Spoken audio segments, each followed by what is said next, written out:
Good evening and welcome back to 31 Horror Nights. It's October 3rd and tonight's movie is It Comes at Night.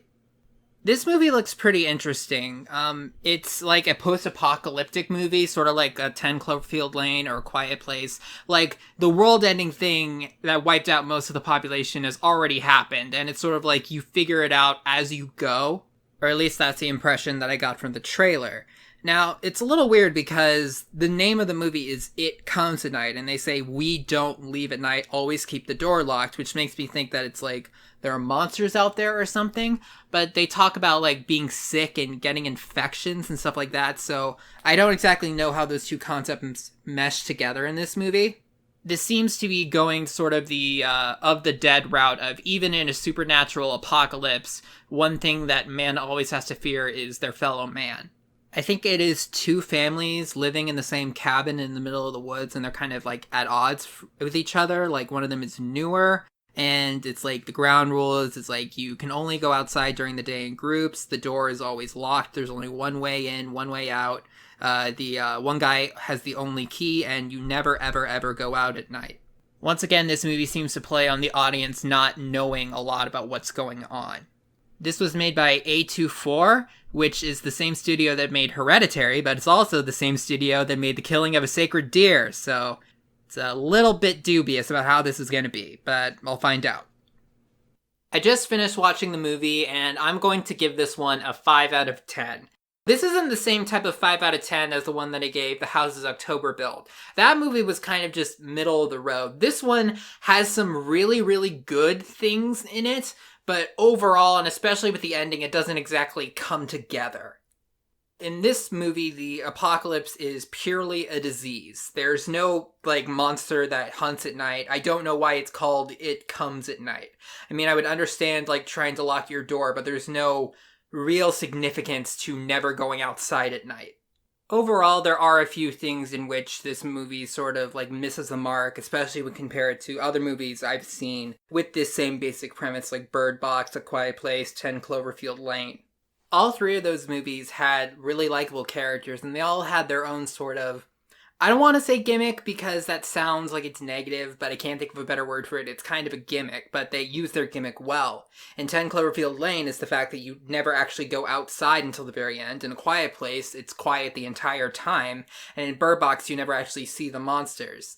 This movie doesn't really have that. Like, you see the characters go outside at night. If this was like a bottle movie where like they never left the house at night, that might be one thing, but in this one, that's sort of like dampens the whole like mystery, like you can't go outside or else you'll die type of thing, because they do go outside at night and they don't die. In that respect, it's a lot more like Dawn of the Dead or Day of the Dead, where there is like an apocalypse happening, but that's more like in the background and it's mostly just the humans fighting each other. The acting in this movie is very good, I will give it that, and there were some good like characterization moments with the people interacting with each other.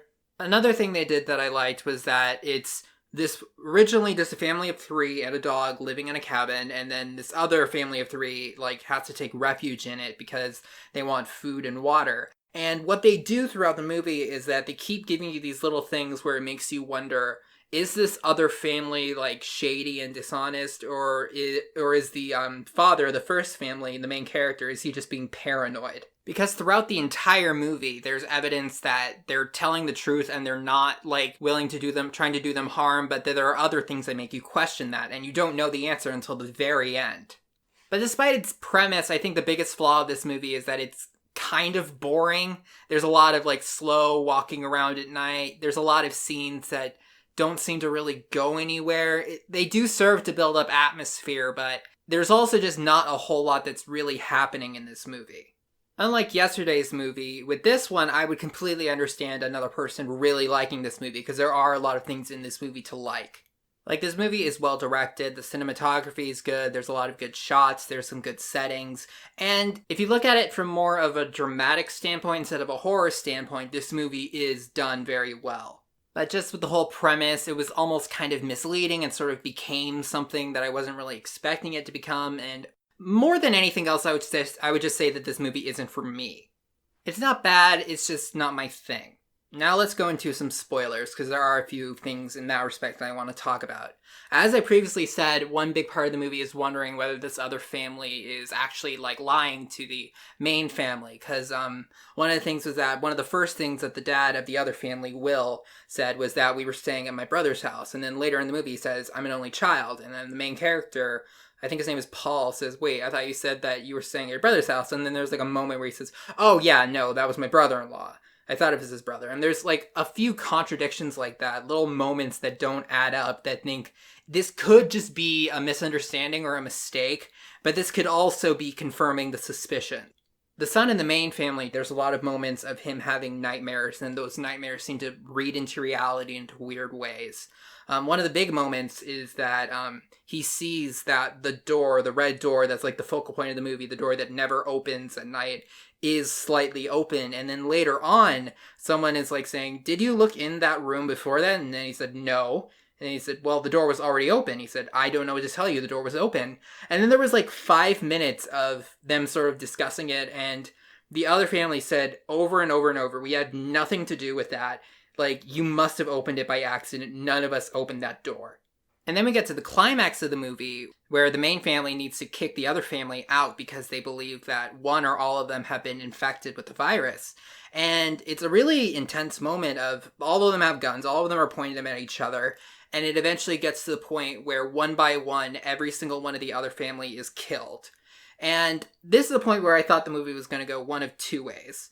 The first way is how it ended up going, where they actually all were infected, and because the son of the main family, Travis, like held the hand of the kid the previous night, now he's infected. And it ended with him dying of the infection, and the last shot of the movie, I will say, was a very, very clever dramatic touch. The last shot of the movie is like maybe like a 20-30 second long like shot of both of the parents sitting at the kitchen table looking at each other. And I originally didn't notice this because they indicate like the disease, they have these very specific like boils or pustules that are like brown and flat, and the shot was so dark I couldn't actually see it. I just thought that it was like maybe like shine from tears, or like the dad was beat up, so I thought it was that. But apparently they are infected, and when I looked back at it again after reading the summary, yes, they were infected. But the last shot of the movie is after their kid dies, it's just the two parents looking at each other, and you can see the pain and hopelessness in their eyes, and there's no words, and then the movie just ends. Honestly, kind of what I thought they were going to do was that the other family didn't end up being infected because the son didn't end up getting the disease, didn't end up dying, and that ultimately means that they just killed three innocent people for no reason. And in their quest to protect themselves and their other family members, they'd become the people who would kill others. But they didn't go that way, and I guess I understand why they didn't go that way. That probably would have been a very polarizing ending, but I think the main takeaway is that this movie isn't scary as much as it is sad.